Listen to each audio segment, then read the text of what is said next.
Carole Lake of Stitch Play Designs departed from us on January 5. If we can have legends in the needle arts community, Carole certainly was one. Her designs and books, solo or with her needlework partner Michael Boren, are some of the best we've seen, and owning some or all of her books is almost essential for needlepointers. In addition to writing and designing, her classes were always in high demand. She achieved so much and gave so much to the needle arts community, and we'll all miss her, especially her family and stitching friends. To honor and remember Carole, this week we replay the Fiber Talk conversation we had with her in June 2018. Thank you, Carole, and rest in peace.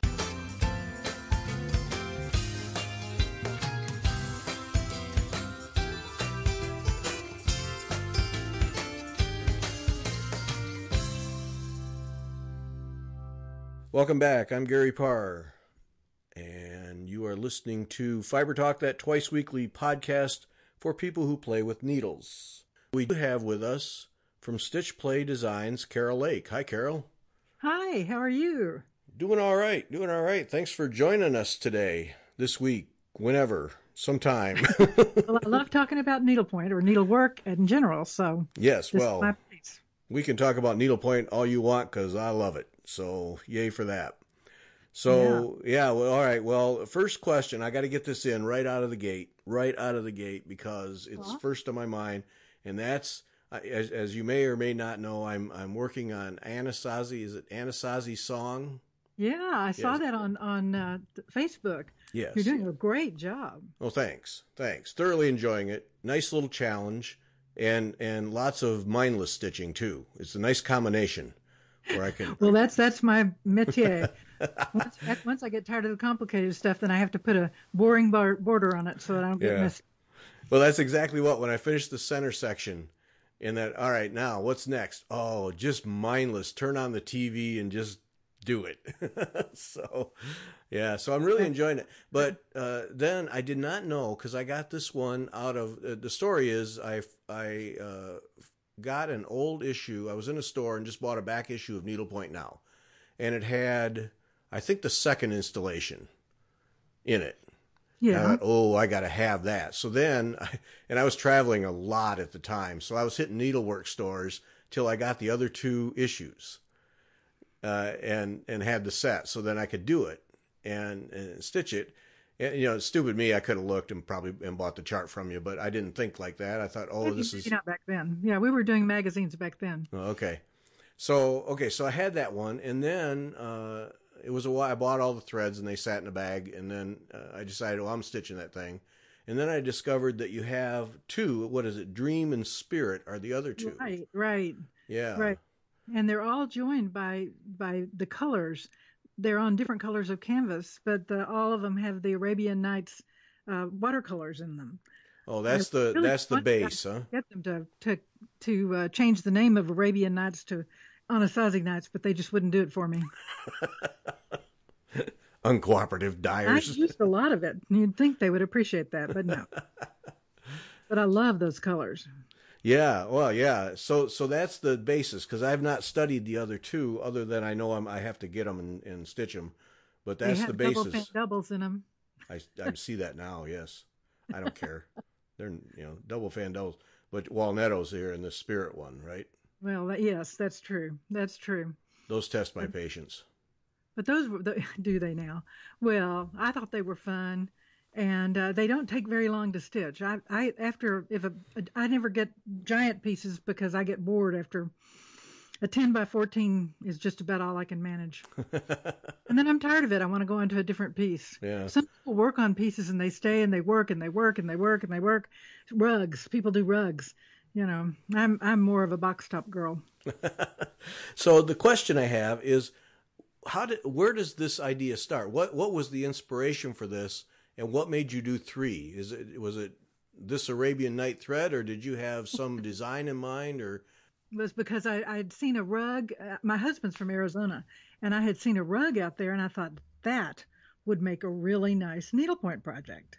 Oh. So I came home and drew and did stuff, and originally it was supposed to be bigger, but I got to that. Sometimes you just get to the point where you say, this is good. This is ready.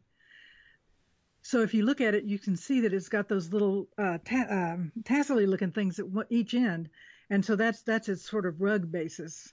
So the other Oh, exactly the same size. With those, I started with the outline, so they'd be exactly the same size, and then did different things in the middle. But okay. So but that's what, because I wondered where those tassel things came from. So that's from yeah, okay. yeah, but people are always saying, there's going to be a series," and I'm going, "Sure, put your check right here. There'll be a series." Yeah, but they do. It was interesting because the just changing the color of the canvas changes the way they look. You could probably do that first one, Anasasi's song, on the three different colors of canvas, and people might not realize it was the same thing. Uh-huh. Yeah. Well, it for me it is that the song that I'm doing now, it is that nice combination. There's a nice challenge in the center, working with the different fibers and that netted stretchy stuff. What's that called? Oh, the flare. Yeah, flare. Always a challenge anyway, and getting that center just right, and then to be able to just do some mindless framework around it, and then now, yeah, those fringes at the top and the bottom. Now that I know where they came from, it'll help me with see that, and then the flare, being careful you don't snag it. Oh yeah. Later on. Oh, jeez. Yeah, yeah. Well, if you snag it, that's just not good at all. No. But I think there's flare. If I can't remember exactly, but I think there's flare in all three of them. Because I use a lot of Rainbow Gallery threads because when you get another card of it, it's very close to the same color, same dialogue. Uh-huh. Whereas with watercolors, which the Arabian Nights is, it could look a little bit different. Yeah. I really like Rainbow Gallery threads in general. I like all the threads. I like silk and ivory. When it first came out, I wanted to fill up the bathtub with it and just lay on it. It was so soft. Well, and that's you've been at this business long enough. You've seen that movement from wool on 13 point all the way to all the threads. You've seen it all, yeah. My first painted canvases were Patternay on just plain on painted canvases and so forth, and I would go into the shop and I would buy all the threads, and then I'd package it up. Later I realized you don't have to buy all the threads when you first get it because you may never stitch it. I have a few unfinished projects. A few dozen. Just a few, huh? Just a few. Just a room full. Just a room full. Well, maybe 2 rooms. My kids moved out, so maybe 2 rooms full. Oh, okay. Yeah. My son always said he could hear them. They were in the closet that backed up to his room, and he said he could hear them scratching on the wall looking for more room. Expand to fill the space. That's right. Well, yeah, because that's when I started was wool on painted canvas, and yeah, same thing. And I started when I was in college, and of course, buying that stuff just really, I shouldn't be spending this money on this. I should be spending it on beer, But what's wrong with me? But well, if you're careful, you can have both. Yes. Now I have both beer and yeah. Yes, exactly. Yeah. I have a whole hallway upstairs of my earlier stitching, and my son calls it the wall of shame. He says that the older a project gets, is the more likely it is to move up the stairs where people won't see it. I can't get rid of them. Yeah, right. No, of course not. How did you get started? What was it a thing when you were a child? How did you get even to pick up a needle? I think it was when I was in college. I did crewel work at first.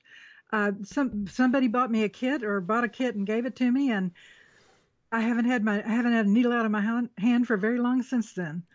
My mother always thought it was the craziest thing ever. She said, "What are you doing?" Oh, she didn't stitch, huh? She was not a stitcher. No, my grandmothers were quilters, but I never got into quilting. So, but I started doing it, and I'd go to the shop, and and then after I started staying home with the babies for a while, but I was a school teacher. I taught foreign languages in junior high for some years, and I missed the teaching, but I didn't want to go back to work because that's what I have my husband for, is to work. So I wait, I got to note that in the ledger here. And I went down to one of the shops in town and said, I wouldn't mind teaching some classes. And they were like, would you not? And it just kind of went downhill from there. My first pieces, this is about 1985, before you were born. And my first pieces were on Lugana and linen and things like that. And then I discovered needlepoint, and it was like, oh my gosh, this is wonderful. Yeah. I love needlepoint canvas. I love stitching on it. I love the way the it's like you've got a grid there, and even whether it's counted or painted, you've got the stitches go just where you want them to, and I fell in love with it. And the next thing you know, I had a stash the size of probably one of the national armories. But I like the teaching, and so I got into the teaching, and I got involved with A&G and EGA, and I did EGA teacher certification in the late 80s, and because I thought that would help me get jobs to teach, which it probably doesn't. But back in the day, but I met a lot of people, and once you know people, they think, oh, we ought to get that woman. What was her name again? Yeah. And the next thing you know, I'd have a little teaching job here, a little teaching job there, and and the next thing you know, you're teaching for regionals, and then you're teaching for nationals, and then you're traveling all over the place, and then you have to think up all these patterns, these original patterns, and is that what prompted the design aspect of what you do? Is yes, looking for yes, fresh things to teach.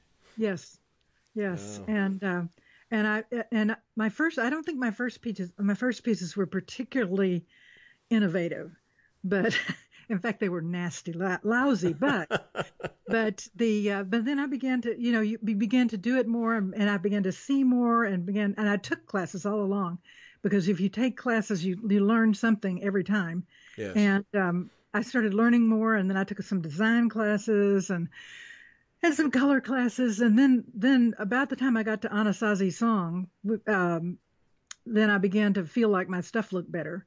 I look back at the first things I did, and they're very stiff. It was like I didn't have any motion or No. any, and sometimes I wasn't as good with the color as I would like to be. So those are all upstairs in the Hall of Shame now. I keep the good ones downstairs, but I taught here in the shops in Austin, and I taught, around, and I really liked the teaching. I retired, 2 or 3 years ago from the teaching, because it got to be too hard to travel around and that sort of thing. But I still miss it. So I did online classes, and I really liked that. I did them for the Shining Needle Society, and I probably taught 10 or 15 classes for her, for Kate Gaunt, and then I got together with Michael Boren, and we started Stitch Play Designs, and then he retired last year, but we did some things together, and that was really nice, because when we had both of our brains going at it, we did some things that I think are the best things I've ever stitched on, because you sit there and look at, and he'd put something in, and I'd say, that looks terrible, and so he'd fix it, and then I'd put something in, and he said, that's just bad, and we'd do it again. And a couple of pieces that we had, some of our bigger pieces, we actually stitched twice, because I would go out to his house and we'd move things around. It was really nice having somebody to work with like that. So how did you connect with him? How did that come to be, that partnership? Well, we met each other. We'd known each other for a while, going to different seminars, I always knew who he was, because he was a guy, and there aren't that many. And yeah, true that. Yes. and so we just got to be buddies, and we taught some classes together, some canvas embellishment classes together, and that was fun, because the way we did it was, I would sit there and I would think up stitches for people to do, and then he would run down to the shop and help him pick threads. It was so nice to have two people. Oh. But his partner is older now, and he felt like he needed to retire, and so I bought the business from him about 6 months ago, and to my amazement, it's still going on. I really like doing designs, and I even like selling them even better. Yeah. So that I didn't realize it was that recent that he retired. Yeah, yeah. Well, I think he intended to retire the year before, but I suckered him into doing a little bit more because we started writing books because we began to think there are a lot of needlework books out there. You certainly don't need every one of them, but a lot of them are just stitch books. There's nothing there but stitches. And so we decided we wanted to write a book like from our canvas embellishment classes that, how to pick a canvas and how to do this and how to do that. And that was a lot of fun. We wrote 5 books together, and then I wrote another one this year because I can't get over the somehow the need to write a book. I've even got my next book in my mind. Uh-oh. Uh-oh, that's trouble. But I've been very fortunate because I have a printer who really is helpful to me up here, not too far away, and they store the extra books at their shop for me. So Ooh, I have a that's living huge. That's huge in its own right. Yeah. That's huge. That is huge. So because when you first print and you have 1,000 copies or 2,000 copies, and the boxes are just everywhere. Yes. So, well, you're in publishing, you know about that. So, Oh yeah, that's one of our biggest issues, and something that we manage quite aggressively is because magazines will pile up because yes, we get a supply because we work at home, and we right, get a supply every month, and we do 2 magazines, 2 different publications, and it's keep one from last year and then whatever we have of the current year, and then in December, boy, it's a toss them recycle bin because yeah, it will consume you. right. Yeah. So yeah, that's really true, and that right there makes it made it possible for me to buy them out, and I now own the books and send Rainbow Gallery is my distributor, and so I can just send them boxes of books, but they take up so much room. Yes. So I'm always so happy to sell some. And when I talk about writing another book, Michael says, Carole, you're crazy. You don't have room for the books you've got. But I liked writing the book. I feel like I'm 68 years old now. I like the idea. I have a lot of little bitsy pieces of knowledge from from teaching all those many, I taught for 20, 25 years, and from taking all those classes and stuff. And I feel like I want to pass them on. Mm-hmm. And part of working with Needlepoint Nation brings that people will ask a question like, uh, "How do I tie off at the end of a row of an open work pattern?" Well, I know exactly how to do that, and I can write an answer to them right there. But I really like to have books that have all that in it, so that when I'm gone, they can look back and say, "Ooh, she knew everything."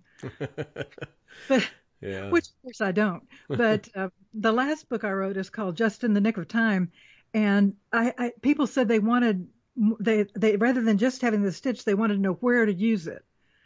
So Mm. I picked up a bunch of stitches, and then I would write a couple of paragraphs about this stitch makes a great carrot, or this stitch makes a great sky, or try this in 2 colors, And one of the things in that book that's most important is I told them you can turn the book sideways and you've got a whole nother stitch, and I don't charge extra for that. Because a lot of, and people look at the stitch and say, well, that goes from upper left to lower right, and that's not right. And then you go, well, turn it. Mm-hmm. So most of the stitches will do that really well. But So okay, so that book right there, because I have a couple of painted canvases that I stare at every now and then and think, well, what stitch would I use here and there? Because I really love the charted stuff. I just yeah, do. So, and what would and I keep wanting to tackle those, and I've never sat down and said, oh, this stitch here, and gotten any momentum. So that kind of I recommend against doing it that way. I think you should start, I think you should take a canvas. Let's say it's a canvas of cats on a fence. Okay, I'm making this up, but still, and you find the thing that's your focal point, the most important thing on the piece. If you're buying that canvas because you like cats, then you do the cats first, and you get all the cats looking. Then you can worry about the fence. You can't decide everything before you start because you don't know how the cats are going to look. Oh, okay. So people try to pick up a canvas, perhaps a Charlie Harper canvas, really complicated, and they think they need to know every stitch before they start, and you really don't. You just need to have a starting place, and I like that. I like that to be the focal point, the center of attention, or whatever it is that made you buy it. If it's my husband works for the University of Texas, so suppose it was a University of Texas scene, and they have that tower. That Hmm. tower is going to be the center of it, and so you make that look really good, and then you work out from there. Okay, so all right, now that changes my thinking. It's not so overwhelming now. Well, I think that, and Yeah. that's when I see people, they get, I just don't even know where to start. And well, why did you buy this canvas? Well, I just love that red rose. Well, let's start on the red rose Yeah. because that's you start on something that is the thing you want people to see when they're done, and everything Yeah. else moves out from there. Plus, which if you have that red rose in the center that you really really like, if it doesn't look good, you can quit early because there is no law that says you absolutely have to finish every piece, so you can set it aside. But if you get whatever it was that attracted you to that canvas, if you can get that part of it done, then the rest of it's going to fall right into place. Okay. Because see that so because I am determined to do those when I do them, I'm determined to do them without someone else's stitch guide. I think that's very wise. Stitch guides are lovely, but it's somebody else's vision, Right. and they Well, may not even stitch the canvas. well, There are and people who are to me, wonderful. that's if I do someone else's stitch guide, then I might as well just go do a charted thing That's exactly right. I because agree that's with you. yeah. So And yeah. I have written a couple of Michael and I did a couple of canvas stitch guides together, but we sold the canvas and the threads with it, and we decided that just wasn't really what we preferred. We would like to get a piece, and even with counted pieces, it doesn't have to be exactly, except for my pieces, of course. Of It course. doesn't have to be exactly what's charted there. If you don't like one of the threads or you don't like how close together something is, you can change it. Yeah. You Yeah, know, and I'm not opposed to doing that, and except on have, pieces, of but course. yeah, but I just want if I do a painted canvas, I want it to be good or bad. I want it to be something that it came out of my head. So, I agree. I um, totally agree. And yeah, I think that too many people are looking. They think there's only one right way to do a canvas, and that's just not true. There's probably 20 right ways to do a canvas, any particular canvas. And if you look back at different people doing stitch guides for various canvases, they all look great and they're all different. yeah, But so what comes out of your head is what's important. yeah. So take that, Jane Wood. There now I have something to start. She's been bugging me to do a painted canvas. So now I've got a starting place, Jane. So buckle up. Yeah. I love Jane. Jane is one of my oldest friends. That's how I ended up helping her on Needlepoint Nation. But one of the things you need to look at when you start on that canvas, if you get to a point where you absolutely just don't know what to do, you can go to some place like Facebook and put a little picture and say, "Does anybody have any ideas?" Yeah. And then Yeah. you pick from the ideas. Yep. Okay. Thank you. Very well done. Well played. Thank you. And Can that I send you that some painted whole canvas to stitch? pardon me. I'll send you some painted canvases to stitch. Okay. All right. I'm open. And that whole, that needlepoint nation, that is one of the most fascinating uh, stories because that was, if I have it right, Jane Wood started that as a family thing to, Yeah, yeah, and I think it was in 2011, and or something. It's been a good while. She just didn't think people would sign up, and we get 40 people a day. yeah, I You know, know. Ugh. Because that's the part I'm in charge of is going and making sure we're getting people who actually stitch as opposed to when you have the word needle, we do get people who are tattoo artists or, Oh, you oh, know, uh-huh. they're something else, different kinds of needles. So we kind of check people before they come in, but that's my job. And I thought I would know everybody, but it's amazing. All these new names because I thought I would know everybody who needlepointed and I didn't. 12,000 people.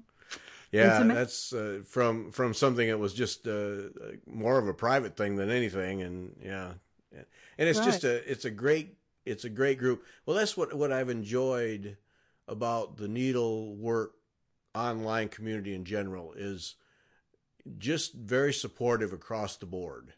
And Oh, yes. I mean, there are instances, there's no doubt, and you guys, I'm sure, zap out a lot of them, but Oh, not very many. uh, No.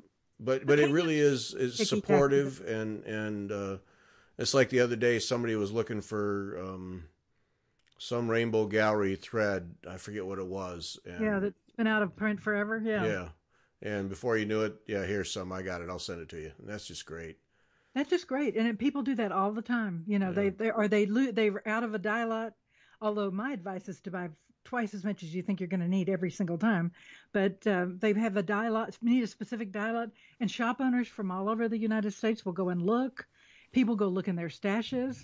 You know, yep, you're going to find it. yep. Yeah, it's really a nice community. You know, and I talk to some of the people off and on, and it's just really nice to know who they are. You know, this, of course, Needlepoint Nation is mostly painted canvas, although there's some counted canvas, and then there's another group called Counted Canvas Needlework that is more for the counted people, and then there's needlepointers, and there's another Needlepoint Nation somewhere, and you just all these different groups. But our Yeah, group, I really like Needlepoint Nation. And Jane Wood is a fantastic person to work with. I would imagine that. Yes, yeah. She's every communication I have with her is thoroughly enjoyable. So yeah, Yes, yeah, she's just a nice, genuinely nice person. yeah. Unlike me, I'm mean, but you know, but online is the wave of the future. I really think that there are more classes online. Sandy Arthur teaches classes online, and uses Facebook groups. There's just a whole lot of things going on, and people can do them from their homes. So sometimes that's just a better thing. Well, and that's the thing where it's not unusual for store owners to complain about online, Yeah. but Yes. but Yes. the ones that are I'm going to get myself in trouble for saying this, but I think by and far the ones that are successful are the ones that have embraced online Yes. I and agree. and those ship anywhere. They dive in Right. because lots of discussions about does this hobby have any future. Well, probably not with the old standard approach. But if you look at things like floss tube, and Needlepoint Nation is a classic example. 12,000 people all doing needlepoint, and Right. adding 40 a day. Yeah. We have more men than you would think as well. Yes, that's been comforting. Well, I was surprised at first at getting, we probably get 20 or 30 women for every one man, but the men are excellent stitchers. And we're awfully glad to have them because sometimes they have a different viewpoint once they get comfortable about commenting, because there Yes. really are a lot of women, but still. But I think the online is the wave of the future. But the shop here in Austin is called the Needleworks, and she has a fabulous website, and they will ship to anyone. Right. And it's like she's embraced both ends. You would love to go in, and there are threads all over the walls and things like that, and millions of canvases of which I do not need any, but she's also got a web presence, Yes. and and there are tons of other shops that do that as well. And I think they're the ones that are, they are the ones that are moving needlepoint into the future.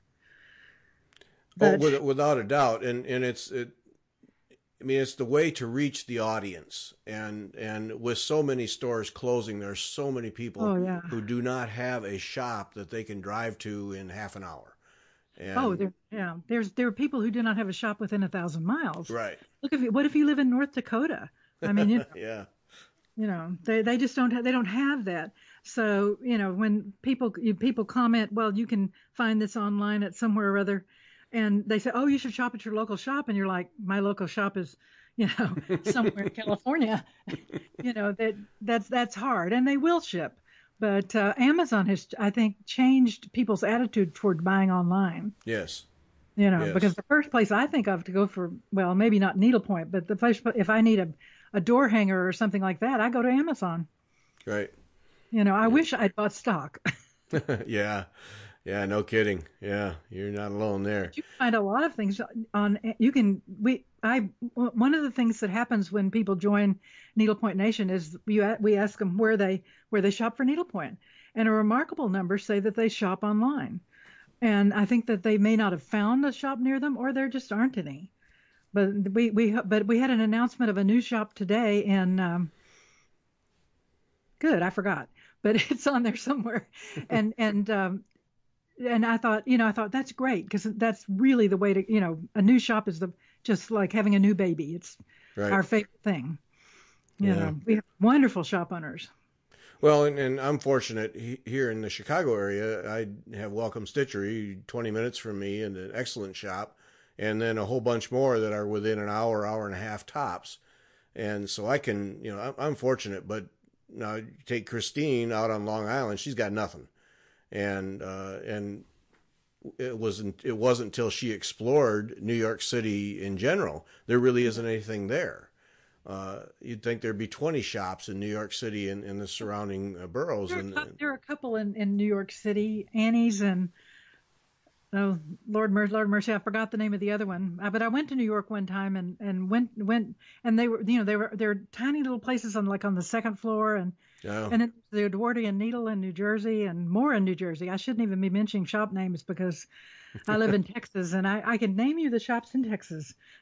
But they're down the street and up in Dallas and so forth, some really nice shops. Texas is a real a place for needle workers in general. Lots of people stitch here. yeah, it seems to be a mecca there, and then out in California, there seems to be an awful lot too of shops. But then you take your reproduction samplers and your cross stitching, and you end up at the attic in Phoenix and all. Well, there's 4 or 5 shops in Phoenix. I love going there. Yeah, That's dangerous. it is dangerous. And they had just had a shop hop for the four shops I believe are in the Dallas Fort Worth and Cleburne area. And Raymond Crawford did a canvas for them, and Oh, really? it was I didn't get to go. And people came down from all over the place. Oh, that'd be fun. Do a shop hop like that. When you do your designing, I'm just fascinated by you people who design. Do you stitch it first? Do you draw it out first? How do you go about that? I like to have an idea of what the outline is going to look like, but I stitch first. Okay. And a lot of times I change my mind as I go. But I try to decide what the center is going to be like. There's that focal point thing again, Mm-hmm. and try and get that in there, and then work out from there. The Anasazi song piece that you were talking about, I did that motif in the middle first, and then decided where to go from there. I'm not much of a. I know some people really draw and work on and tell where they're going to put what and that kind of thing, and I'm really more of a stitcher first. In fact, I'm a thread hog first. I go and get all the threads and have them in a big bag, and then I go buy more threads, and have to have a big bag of threads, and then before I even start, and I have a huge mess of canvas, because I might change my mind about what color I want to put it on. I like Okay. color 18 count canvas, but if you start with green, what if you change your mind and want to do blue? You got to have some blue. Mm-hmm. So I'm actually a bad example when it comes to thread. My name is Carole, and I have way too much thread. Because when people put on there that they're looking for such and such a rather dialogue of something, I altogether too often have some. Uh-huh. Yeah. Well, that was fun the other day because I was working when that popped up. And I was working, but I actually was taking a mental break and went to Needlepoint Nation, and that popped up, and I thought, I bet I have some downstairs, but I'd have to go down and sort it, and I didn't have time, and I knew by the time I got back to it that 3 different people would have it, and sure enough, they did. So my local chapter of A&G is very active, and sometimes they have meetings here because I'm kind of centrally located. And when they come, 2 or 3 people will go upstairs and see what I've got new in threads. I just like to have one of every color. I really like pepper pot silk. That's kind of my new favorite. Oh, talk to me. I did a Gay Ann Rogers Lady Edith piece. The first time I'd run into pepper pot silk. Holy smokes, is that nice stuff or what? Oh, I love pepper pot silk. Man. Yeah. So I have I have one of every. I actually have two of every color, but I've used some of the second ones. But I like to keep them.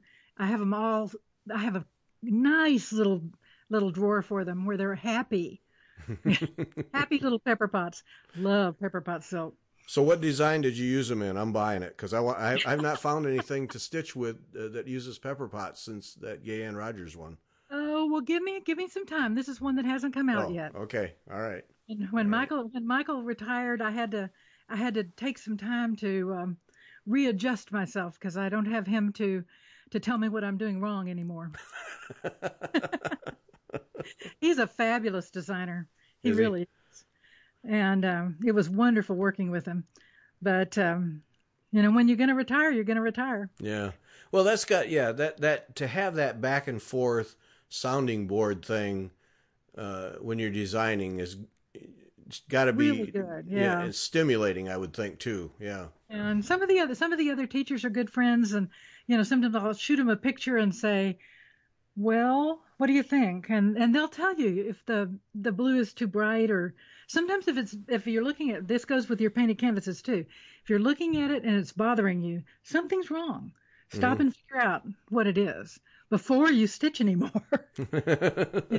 You see people, and I hate ripping out, so I'd really rather, so if something starts looking wrong, I try to ask somebody or get somebody else to look at it because I'm too close. And that's what I tell people, that when they say, I just don't know what's wrong with this, you back up from it, back way up from it, and see if it maybe it looks okay. But it's scary. But yeah, I've got a couple of pieces on the drawing board, and I might write another book if Michael doesn't talk me out of it, and if I can find a place to store the boxes. Yes. But that's what I'm doing. But it's really strange not to be traveling and teaching at all the different seminars, and I miss seeing a lot of the people that I saw all the time. Well, But yeah, there you and go. that teaching stimulates too. It does. Yeah. It does. Sometimes somebody will change one little thing on a piece, and you just go, "That's so much better. I wish I'd thought of that." I'm always surprised when somebody says, "Well, don't you think so and so will mind if I change this?" I'm like, "No, they won't mind at all because it makes it better." Right. Right. So I really like that. So Yeah. No, and that's well, I'm originally a science teacher and now doing magazines. To me, that's that's a just teaching. change. That's just well, yeah, to a degree, but it's just teaching a different audience through a different medium in my view. Yeah. And I think that's what I love about doing magazines is sharing knowledge every Yes. month. Yes. Yes. Yes. That's that. But don't tempt me into magazines because I'm just doing a book takes me a whole year. Yeah. Because but I love being able to put all these little bitsy tips and tricks out for people, because sometimes when you've been doing this as long as I have, sometimes I just know something because I've made that mistake before. It's not because I'm so smart, it's because I've screwed up and I fixed it. Yeah. But at any rate, but Well, that's just that's different, the thing. different. To me, that's the thing. That's what I look for. And Debbie Rowley and I have talked about this more than once. And I think she's at least done some thought about putting together a class. And that's, I would call the class the little things, Yeah, those little tricks and little tips that make tips a and big, tricks. yeah, they make a big difference. But you might only encounter a need once or twice on a given project, but Right. all together they're powerful bunch of little things to know. And that would be Beginning a great thing for her to do because especially since she's still out teaching and she does so many pieces. Sometimes it's just something just as little as how, like I mentioned earlier, how to tie off in an open area where you can't tie off behind. right, yeah, And you may just not have thought of something that I figured out because the thread was showing through. yeah. So, Well, in little details like for instance on the Anasazi song there, the darning stitch over the under and over the Kreinik that are on the right, sides there. I right. stopped. I stopped a thread because I thought it was getting a little frayed. I stopped a thread mid row and started another one. Oops. And yeah, and I didn't tear it out, which is unusual for me. Normally I would tear it out. I didn't tear it out, but because now I have those two holes that are actually open because I started it there, and where all the others, because the thread is going all the way across, they're all filled and the color fills in, and it's going to bug me forever on that. and now that I talk about it, I probably should take it out. You should go take it out. Yeah, I should. but you know, it's one of the things that happens in counted pieces, especially the ones that I've designed, and then Jean Hilton used to stitch with, you know, yard long lengths, and that's so you don't run out. And people are afraid to stitch with long lengths, and sometimes that's just the best way to do it. You can always cut it off. Yeah, but you know, of course, I'm the person that has 17 of each color that I'm going to use because I'm a thread hog. You know, you never too much thread. Well, that just to do the double fan doubled there, that some 72 inches worth of. Yeah, that's exactly right. But if you try to do it with shorter lengths, no way, no. You know, and I had the experience when I taught that piece a number of times, and people wouldn't do it. They didn't really believe you. You know, I'd write it down. I'd say, you need to cut, you know, this much. And then they do a little one, and then there they'd be. Right. You know, sometimes it's just not something you can successfully do with shorter lengths. So my theory is if you start with a longer length, the worst that can happen is you'll have to cut it off. Yeah. You know, so. Oh, no, I measured those all out, great big long things, and nursed them through, and so they didn't get twisted. But it works because a double fan doubled with one length of thread actually goes together easier and cleaner. Yes, it does, and it looks better when you're done because it's all smooth. Yes. You know, and if you know, and I saw yours, so I know yours are right. But if you look at it when you're done and there's twisty tangles in the middle, you need to go. This is my advice for the ages. Is if it has twisty things in the middle, then you're going to have to rip it out. But it's really easy to rip out because you can just cut, and then you cut another long length and start again. Yeah. Well, I'm after we get done here, I'm going to go down and rip out that darning stuff. I got to fix that. Oh, that will make me so happy. I got to fix it. It's just because every time I sit down to that thing, that's the first thing my eyes go right to that, and I go, "Oh man, I shouldn't have done that."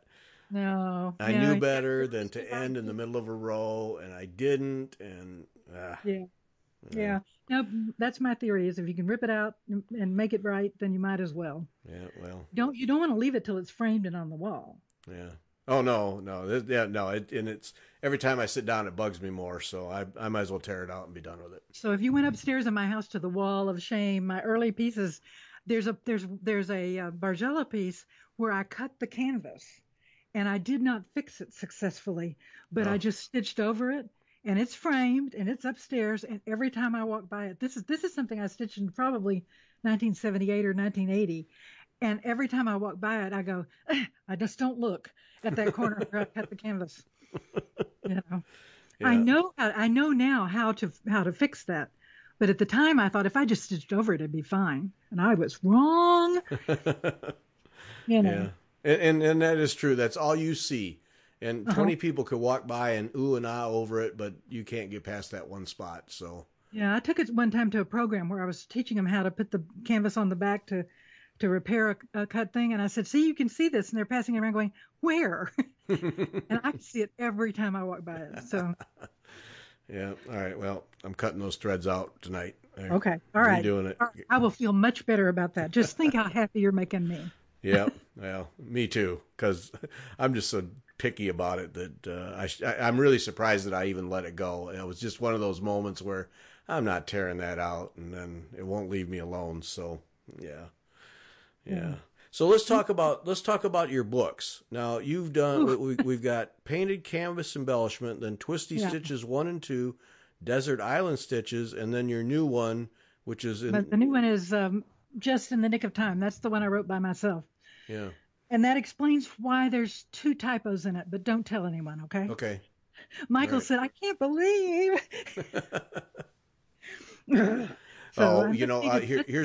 Here's a comfort thing on that. My wife, I've been doing magazines for 35 or 6 years, some ridiculous amount of time. And my wife started working with me. on these two magazines we work with, 10 or 11 years ago, something like that. And when she started, she was determined that we were going to have the perfect issue. Oh, dear. And I told her, never. It's never going to happen. There will always be a comma missing or a comma that shouldn't be there. There'll be a typo every time. And no, we're going to have the perfect issue. And it took her a while, but then, yeah, she realized it's not going to happen. So a couple of typos in a book, we'll all live. Yeah, well, yes. But they'll drive you nuts, but you'll live. So we did painted canvas embellishment first, and it was based on our the class we taught in person, the painted canvas embellishment class, and it's about half how to pick a canvas, how to get how much thread to buy.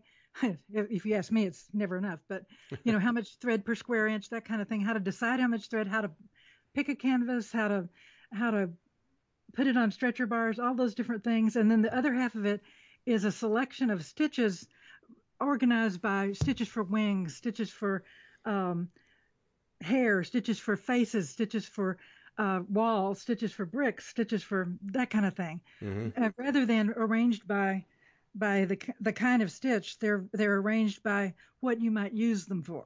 Oh, okay. Uh-huh. And that was kind of based on the book that we did for that class, so that everybody, so you could go through and look and say, oh, and then there are little stitches and medium stitches and big stitches, and that's an interesting book, because I felt like the first part of it, at least, was my brain on paper, and complete with typos. And then Desert Island Stitches were smaller. They're the same thing, but sort of carry along books. And one of them is small stitches, and the other one is borders. Because a lot of times you want to add a border in it, and it's got all those formulas in there. If you want it to be divided by 8, then you have to do this and that sort of thing. And then the twisty stitches are all the stitches like double fan double and Jessica and Walnetto and things like that. And then they are all arranged so that you have, here's stitch 1, there are many pictures, stitch 1, 2, 3, 4, 5, so that you see how it goes together, and even a picture of what the back's supposed to look like. Oh, and that's helpful. 2 books, because it just takes up so much space. Yeah. And then that's a good idea, to show the backs. That's helpful. Yeah. Because if the back doesn't look right, it probably isn't right. Yeah. On those kind of stitches, anyway. And then the book I wrote myself is called Just in the Nick of Time, because it seems like to me, when I'm stitching, I always get sort of to the edge, and then I'm trying to think of a stitch to put somewhere, and so it's stitches for the last minute. Okay. And it's got words and numbers. Some people like to have their stitches with numbers, so there's numbers there, and then there's a couple of paragraphs about each one telling you different ways to use it, what kind of threads it's good for. Because some threads are good in metallic or silk, and some threads are much better in cotton. Threads, I don't mean threads, I mean stitches. Yeah. Are much better in cotton and that kind of thing. And so I just dredged up what I knew. And so that was fun. I was glad to do that, because those were all big pieces of things that I'd been wanting to write down and share with people. I like this stitch because, and then I didn't put any stitches in that I didn't like. That's the nice thing about writing the book by myself. So yeah. You can, if you do it yourself, you can put in what you want, and you get no interference. Right. That's right. That's right. And that means I got to put in French knots and bullion knots and things like that Michael just hates. So I got to put them in. So, but those are good things for stuff. So there you go. So what is it in your teaching when you take your twisty stitches, your Gene Hilton type stuff? What is it that scares people? People seem to freak out over a lot of those, and so many of them are just not that difficult. I think they've just never tried it. Okay. Maybe it's like the first time that you drive a car or something, you're just sure you're going to run into something. But I think people look at them and they look so, there are things going under and over and all that stuff, and it just looks like it's going to be hard. And then when I used to teach Anasazi song all those years ago, I would say, this is the easiest stitch in here. And they go, oh no, and then they do it. And I said, by the time the first one's going to take you an hour and a half. The second one's going to take you 45 minutes. The other two are going to take you 10 minutes each. Mm-hmm. Yep. Because once you have the pattern down, it's easy. Yeah. And well, and that's true, because when I started, there's 4 double fan doubles in that thing. And the first one, well, what I did is I just pulled out some pearl cotton and practiced on the side, because it had been so long since I did one. And but even that first one took me forever, because it just, oh, yeah, that's right, I got to go here and pay attention, make sure you go under everything and over everything. And then by the fourth one is like bang bang, that's done. All right, move on. And yeah, that's true. And so when I've gone out and done, I don't know, chapter programs on top that, I tell, do 4, do 5, then you'll never have to practice again. Mm-hmm. And that's true of a lot of those twisty stitches. They once you've done it and once it looks right, then you can easily do it again. Right. Well, that's like the one that gets me going is the walnutto. Yet and it's one that if you do it again, like you said, with some frequency, it really is not difficult. But boy, if you haven't done one, if you do it wrong, it becomes the mistake stitch. Oh boy, yeah. Which is really pretty, but not the right stitch. Yeah, and that's one where, I really have to think. I have to pay attention. TV off, nothing. I got to pay attention to that one. And but it's it's one of my favorites, because it really comes out nice when you get it right. It really does come out nice. Yeah. But you have to remember to come up and under and then come up in the right place, and if you miss it. But the trick, I think, is that if you watch it as you go, and then if it doesn't look right for any reason, stop then, instead of, oh no, I'll just go on, I'm sure it's right. Yeah. So it's always better to stop soon. Yeah. No, it's not right. And it'll be a long tear out. So just stop. Yes. Yeah. And the thread never looks on those kind of stitches. If you rip the thread out, it's really hard it goes through the canvas so many times that it's kind of dulled. Yep. Oh yeah. If I have to tear one of those out, I just throw the thread away, start over, because I never, and I'm probably wasteful, but no, not wasteful. Well, if I've dragged it through and it's not right, to pull it out and use it again, I just always feel like it's just not going to be up to snuff. So I just pitch it.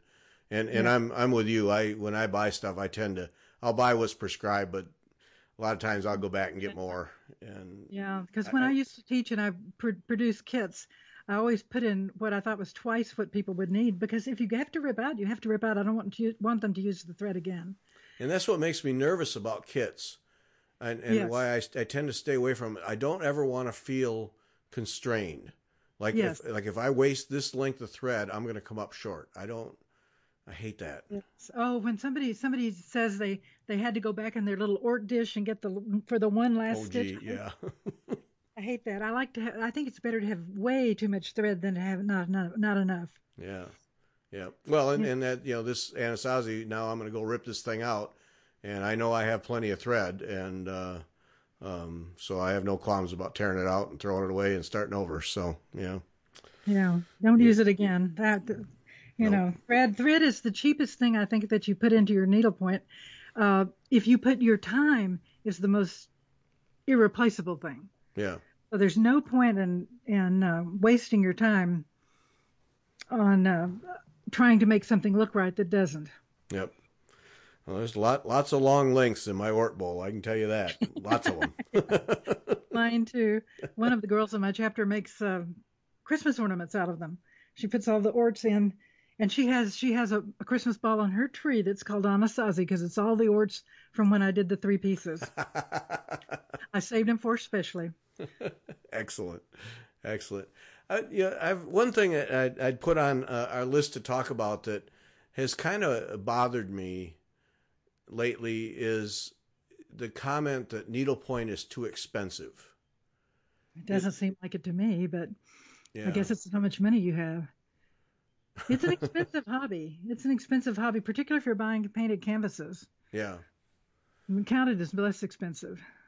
Yeah, and I guess that was where I was going with it, is that it is expensive, but it doesn't have to be. I don't think it has to be. Yeah. The problem is, at least for somebody like me, is the compulsion to buy it all. Yes. But yeah, it probably is, particularly for people starting out, young families, and that, some of the things that we do, or that you see, a big Melissa Shirley canvas and, all these fine silk threads, it probably is too expensive, but you can choose what you want to do. Right. Well, and that's just it. Because I look at, all right, say I want to try needlepoint.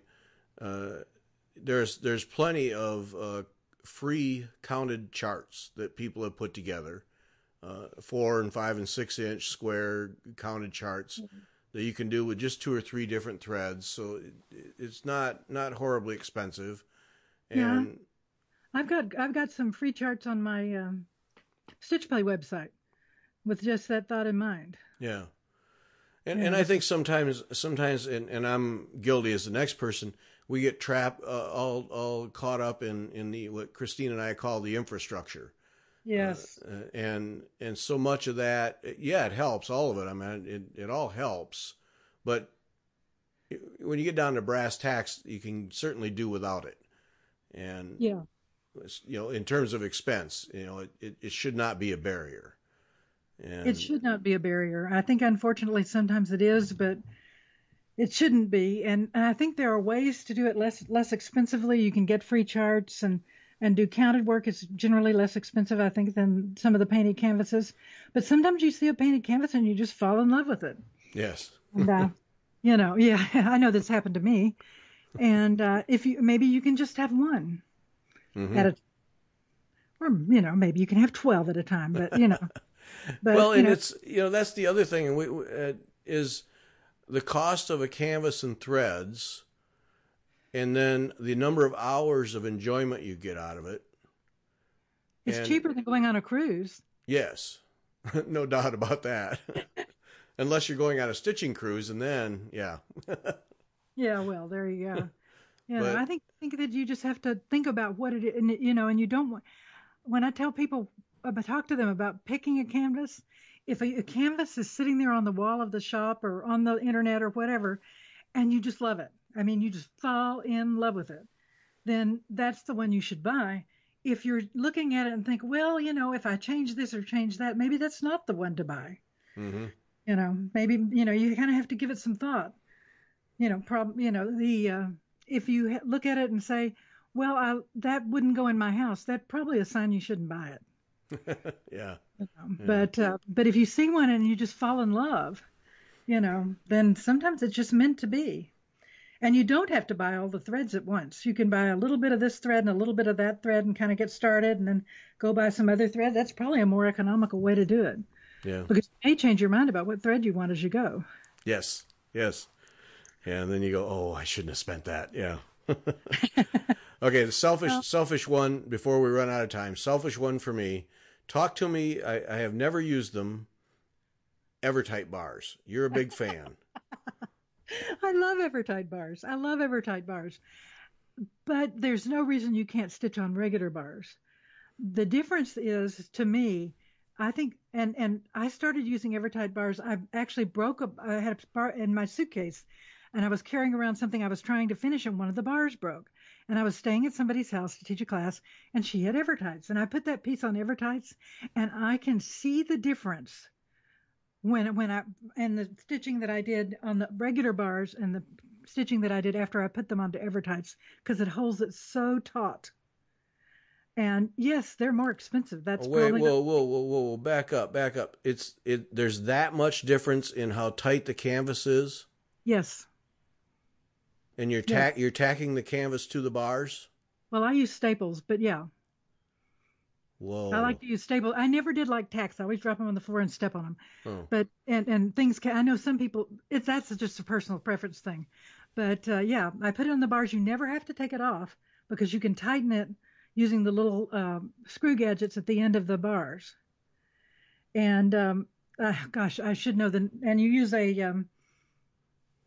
the tool that you use is I've lost the word. Allen wrench? Yeah, an Allen wrench. Yeah. It was named after somebody. Yeah. In a little 3/32 Allen wrench, and you tighten it in each corner like one twist, and the whole canvas is taut. And I have found that it just makes a difference. It makes a difference in my stitching. Maybe it doesn't in everybody's, but it makes a difference in my stitching. And if you were here, I could show you. Well, it's embarrassing, but I could show you that piece where I got about 2/3 of the way through, and I was working from the top to the bottom, and then I switched to the Evertide bars, and the stitching just looks better. It's one of those things that you probably would walk by and maybe not notice, but I notice it because it was like I bought a lot of Evertides right then. Well, see, that's okay now, and I hate that because now I got to go get some Evertide bars. But like Anasanzi's song, now you know how when you start out and it's nice and taut, and then as you work the canvas, it starts to get a little saggy in the middle, and I'm about to the point now where I got to pull it off and retack it to get it tight enough. And you never have to do that with Evertides. No. Never. And to me, it makes a huge difference. But they are, people, oh, but they're so expensive. Well, there are lots of things in the needlepoint business that are expensive. I just happen to think they're worth the difference in my stitching. And I'm not, this is the wrong thing to say at the end of an interview, but I'm not the world's greatest stitcher. I don't lay threads. Ask Michael, he'll tell you. I don't lay threads. I lay threads as perfectly as anybody else, but my stitching looks so much better when I do it on Evertides that I can see the difference. And because it's the canvas itself is taut the whole time. And if it starts getting loose, you just tighten it up. You don't have to take it off. I think they're fabulous. But again, it's one of those personal taste things. Yeah. And I have to say I don't use them on small pieces like a 6x6. Mm-hmm. The smallest I might use them on is 8x8s and maybe even 10x10s because they're big bars and they are heavier. But I use them. I have a Lowry frame and I use them on my Lowry frame, and for the little things like a Christmas ornament, maybe not. But for big things like my Russian church pieces, I think it made a huge difference. And I used them on my Anasazi song too. Ha ha. Okay, so all right. The thing would look just fine if you were using Evertides. Okay. Well, that's that, and that's really this is like a personal opinion thing. I saw the difference in my stitching, and I immediately switched over because I needed my stitching to look good because it was a professional thing. Right. I mean, I just don't lay threads as well, silk and things like that, as well as some other people. And it just made that much difference. All right. So I really like them. And I really have a lot of them. But I don't think I don't think I would say longer than 20 inches. I know people do pieces. I have a friend who's doing a Charlie Harper piece that she's got 30 inches on one side and 15 on the other. I don't think I could do that. I think I would have to roll it or put it on a roller of some sort. Yeah, that's got to go on a scroll. Yeah. You gotta be able to, but there you go. But I do like them and I do recommend them. And when Michael and I were teaching online classes, we sent them out with our kits because we felt like it made the pieces look better. Oh, you feel that strongly about them that you actually include them in the kit. Oh my. Yeah. Well, yeah. We do. But they're a little bit harder to find, and sometimes people are out, and the guy that puts them together is not the fastest person in the world, but I love him dearly because when I've been in a tight place and I've got to have these right now, he takes care of me, so that's good. Yeah. But but I think eventually I collected enough so that I have some of every size. Yeah. But that happens. That happens. But the smaller bar, there's nothing wrong with stitching on the regular bars, but you do need to retighten your work. Maybe not every time you sit down to stitch, but certainly every other time. Yeah. Well, I don't do it that. Yeah, I don't do it that frequently, but there is a point where the canvas is starting to have a little more give than I can stand, and. Right. And that's when you need to tighten it up. And I think what I really like is not having to tighten it up. Yeah. Or if I tighten it up, I just use the little Allen wrench thing and it just pulls it out. And you can do that with the smaller bars by going to the back side and tapping the bars. I'm not. This is probably not going to show up well. I'm doing a motion here with my hands, and you can't see it. Yeah. But you tap tap the bars so that the bars are wider apart. Uh-huh. This is using regular bars. Okay. And that will tighten your canvas. Okay. Did that make sense at all? Yeah. Yeah. You just good. separate them. Yeah. Yeah. It's because once it gets, and that way you don't have to take all the tacks or staples or whatever out. Right. Now, see, and I can't do that because I think it was Curdy Biggs that said about putting angle brackets on the backs to hold it square. So I do that. Yeah. Oh, yeah. Yeah. You can't do that. No. I mean, No. you can. I mean, you can't do that tapping. No. But if you're using the brackets on the back, you might like the Evertights. But see, if you're happy, I hate to tell people what to do because if they're happy with what they're doing, then who am I to tell them to go out and buy $18 bars?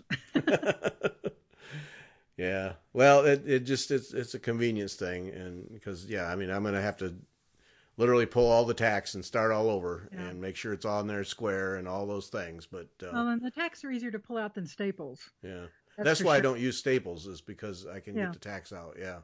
Yeah, but I use an arrow stapler with 1/4-inch staples, 1/4-inch leg staples, and they're easier to get out. If you put the really long staples or use a swing line with those really long staples, I'm sitting here making hand motions. I don't think I can talk very well. They're working. I can feel the wind as you go by. Yeah, so I can tell exactly what you're doing. It's very, very effective. Yes. You're gonna have to cut this part out when you edit. But no way. No, that's not coming out. The staples are they have ones that are 1/4-inch legs, and they go into the wood a lot more easily and stay in better than the really long ones. Oh, okay. You don't. Yeah, well, try it sometime. I believe you. You're a tack user. I'm going to stick with tacks, but I believe you. Do you use brass tacks or quilt tacks? Brass. Brass? Yeah. They're nice. The brass ones that bend, and I throw them away. Yeah, I just have a whole lot of them. Yes. Yes, I think that's when I switched over to the stapler, when I had a handful of tacks that came out of a piece, and I just went, ah! And I went out to the garage and got my husband's swing line stapler and discovered that wasn't going to work. So I went to the hardware store and told them what I needed, and they gave me this arrow stapler, JT21, and I've used it ever since. It's fabulous. Carole Lake's signature AT21 arrow stapler. There we have it. Your picture's right on the package, right? I will. Excellent. Just what you needed. Yep. All right, Carole, we're going to end it right here on the Carole Lake endorsed stapler. Say anything silly again? Okay. Thank you very much for asking me to be on your podcast. Well, thanks for doing it. I'm very flattered. Thanks for doing it. Really enjoyed the conversation. Okay. Well, tell Christine I was sorry to miss her. And if I think of anything else to say, I'll be sure and email her. Oh, we'll just get you back and do another show when she's here. Okay. That's how it'll work. All right. Well, thanks to everybody for listening, and thank you, Carole.